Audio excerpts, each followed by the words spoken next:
যারা এসেছেন আমার দেশ সাংবাদিক ভাই বোনদের আমি ধন্যবাদ জ্ঞাপন করছি। আজ এক বিশেষ পরিস্থিতিতে আমাদের এই প্রেস কনফারেন্স করতে হচ্ছে। আগামীকাল 9 জুলাই সিপিএম সহ কিছু বিনাশকারী বামপন্থী রাজনৈতিক দলগুলি তাদের চিরাচরিত প্রথায় রাষ্ট্রের ডেভেলপমেন্টের গতিকে স্তব্ধ করে দেওয়ার জন্য, প্রতিহত করার জন্য, রাজ্যের উন্নয়নের যে ধারা সেই জায়গা থেকে মানুষের দিশাকে ঘুরিয়ে দেওয়ার জন্য তারা সারা ভারত ব্যাপী তারা ধর্মঘটের আহ্বান করেছে।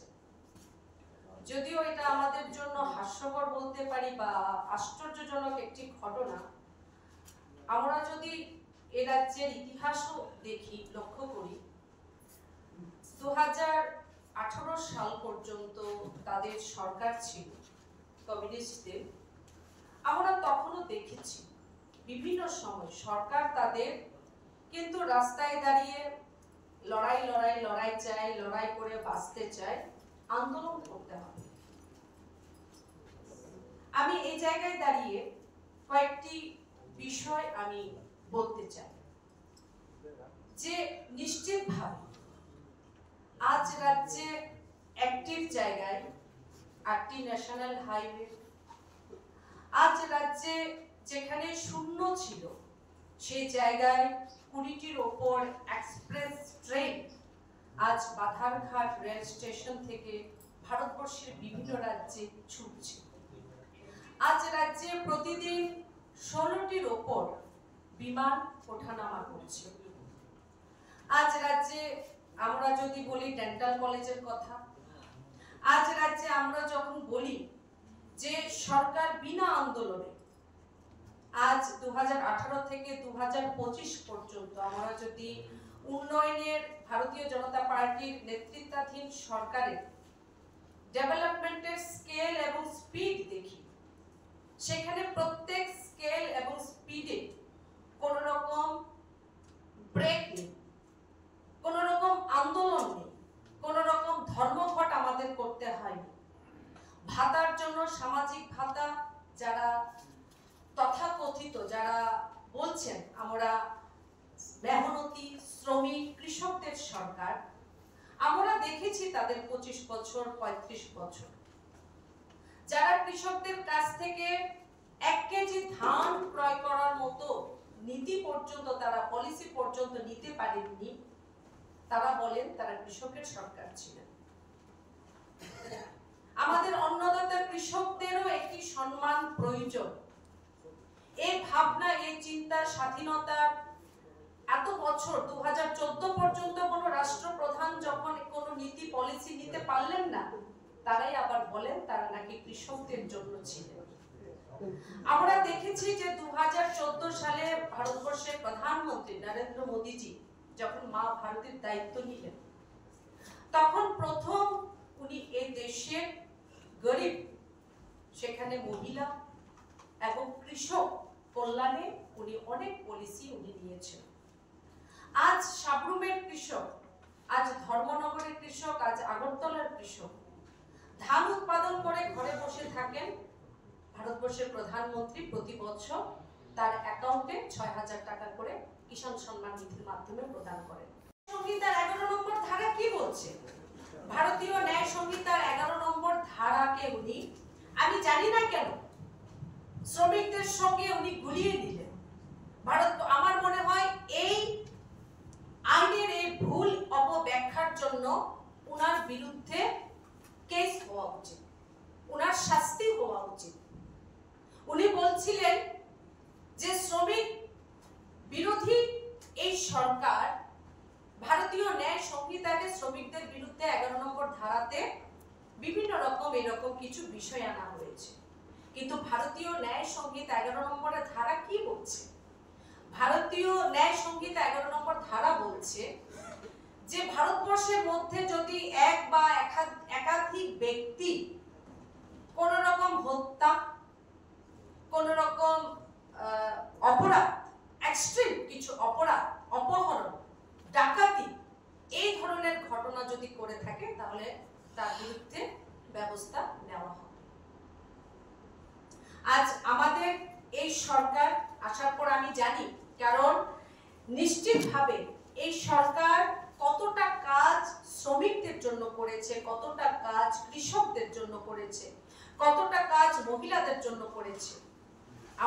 আমিও যদি আজ এখানে বলা শুরু করি, আমার মনে হয় আপনাদের মোবাইলও বোধহয় বন্ধ করে দিতে হবে, এতটা কভার করা যাবে না, আমাকে সারাদিন ধরে বলতে হবে। তারপরে কিছু বিষয় আমি একটু তুলে ধরতে চাই, যে আমাদের বর্তমান সরকার চা শ্রমিকদের কল্যাণে কিরকম গুরুত্বপূর্ণ পদক্ষেপ নিয়েছে। 2018 সালে ন্যূনতম মজুরি যেটা চা শ্রমিকদের 105 টাকা ছিল, সেটাকে বাড়িয়ে 176 টাকা করা হয়েছে এবং সাম্প্রতিক কালে সেটাকে 204 টাকা করা হয়েছে। চা শ্রমিকদের কল্যাণে রাজ্য সরকার মুখ্যমন্ত্রী চা শ্রমিক প্রকল্প চালু করেছেন। এই প্রকল্পের আওতায় 3166 জনকে জমির পাট্টা এবং 4922 জনকে প্রায়োরিটি গ্রুপ রেশন কার্ড সরকার প্রদান করেছে।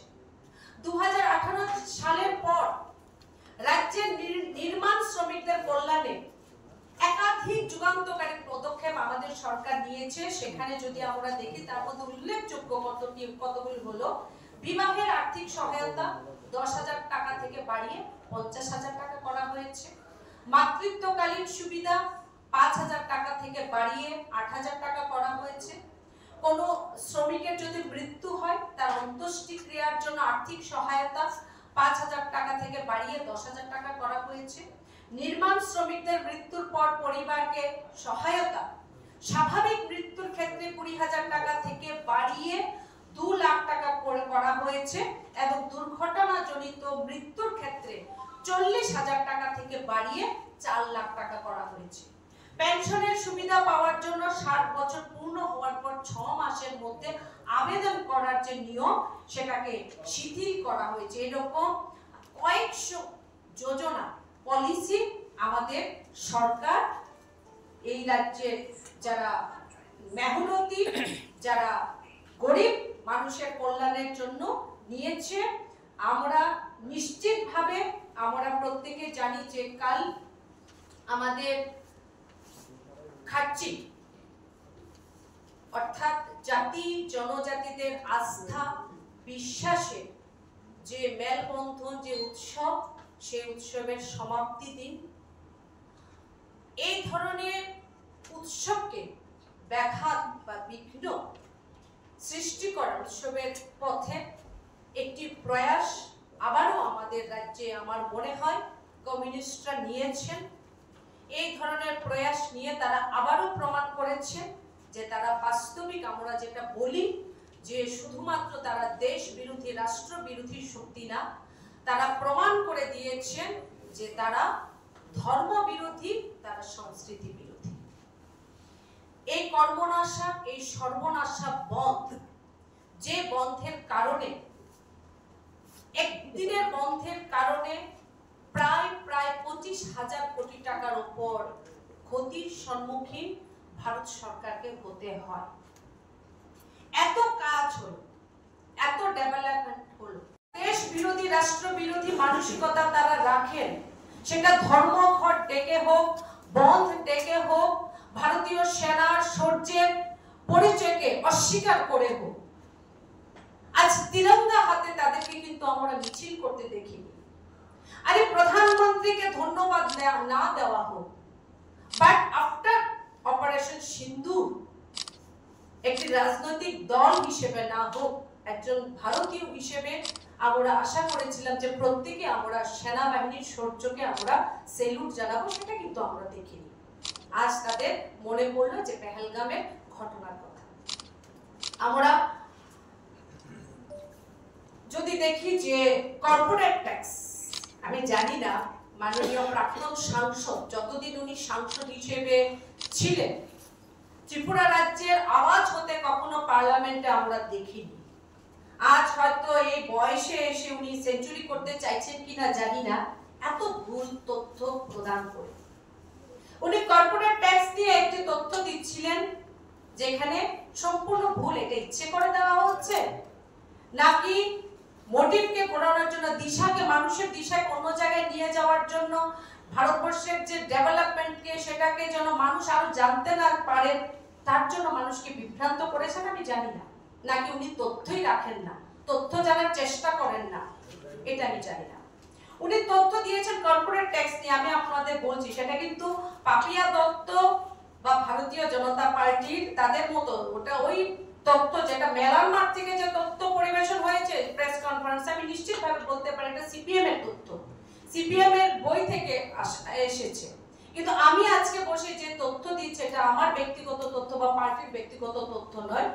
আমি যে তথ্য পরিবেশন করছি এটা হলো সিবিডিটির তথ্য, সেন্ট্রাল বোর্ড অফ ডাইরেক্ট ট্যাক্সের তথ্য, যে 2012 এবং 13 কর্পোরেট সেক্টর থেকে ভারতবর্ষের কোষাগারে যে টাকাটা এসেছিল সেটা ছিল 3.94 লাখ করোড়, 3.94 লাখ কোটি টাকা 2012-তে। Whereas 2025-26-এ সেই ট্যাক্স কালেকশন কর্পোরেট হাউস থেকে ভারত সরকারের সেই ট্যাক্স কালেকশন যেটা হয়েছে সেটা হয়েছে 9.11 লাখ করোড়, সেটা আরো বাড়বে, এখনো ফিনান্সিয়াল ইয়ার কমপ্লিট হয়নি, অর্থাৎ 131% গ্রোথ হয়েছে, which is beyond any expectation. আমি মনে করি এই যে বললাম যে স্ট্রাকচার, যে ব্যক্তি, সমাজ, রাষ্ট্র, বিশ্ব, ইকোনমিক সিস্টেম, যে ট্যাক্স কালেকশন কর্পোরেট হাউস থেকে এতটা আজ বৃদ্ধি পেয়েছে বলেই, বা আদার সোর্স থেকে জিএসটির রেজাল্ট, বিভিন্ন ইকোনমিক যে পলিসি অ্যাকসেপ্ট করার পরিণাম, যে আজ প্রধানমন্ত্রী নরেন্দ্র মোদীজির নেতৃত্বে 25 কোটির উপর ভারতীয়কে দারিদ্রতা থেকে বের করা সম্ভব হয়েছে। 2013-তে পার ক্যাপিটা ইনকাম কি ছিল ভারতবর্ষে? তখন ছিল 74,920 টাকা, আর আজ 2025-এ সেই জায়গায় 2 লাখের উপর পার ক্যাপিটা ইনকাম, মানুষের মাথা পিছু ইনকাম ভারতবর্ষে হয়ে গেছে। সেদিন উনি তথ্য দিচ্ছিলেন যে ভারতবর্ষে নরেন্দ্র মোদীজি সরকারের সময় 200 জনের মতো বিলিনিয়ারের সংখ্যা বেড়ে গেছে, শিল্পপতি বেড়ে গেছে। আমি ফোর্বসের একটি ডেটা মাননীয় শঙ্কর বাবুকে দিতে চাই, যে আপনারা তো চীনের অনুগামী, চীনকে আপনারা ফলো করে থাকেন, সে চীনের দিকে তাকান, চীনে বিলিনিয়ারের সংখ্যা ফোর্বস অনুযায়ী 516 জন, 516-এর উপর আছে। উনি সেদিন তথ্য দিচ্ছিলেন ভারতীয় ন্যায় সংহিতার কথা। স্বপ্নের বাড়ি কিনবেন ভাবছেন? দেরি না করে চলে আসুন আরবি কনস্ট্রাকশনে। অত্যাধুনিক সুযোগ সুবিধা সহ আপনার সাধ্যের মধ্যে ফ্ল্যাট পাবেন আমাদের এখানে। রয়েছে ব্যাংক লোনের সুবিধাও। আগরতলার সার্কিট হাউস, দুর্গা চৌমুহনী, প্রগতি রোড ও কলেজ টিলার মূল সড়কের পাশে। কলকাতার নাগের বাজার, কৈখালি, মালিবাগানে রয়েছে আমাদের ফ্ল্যাট।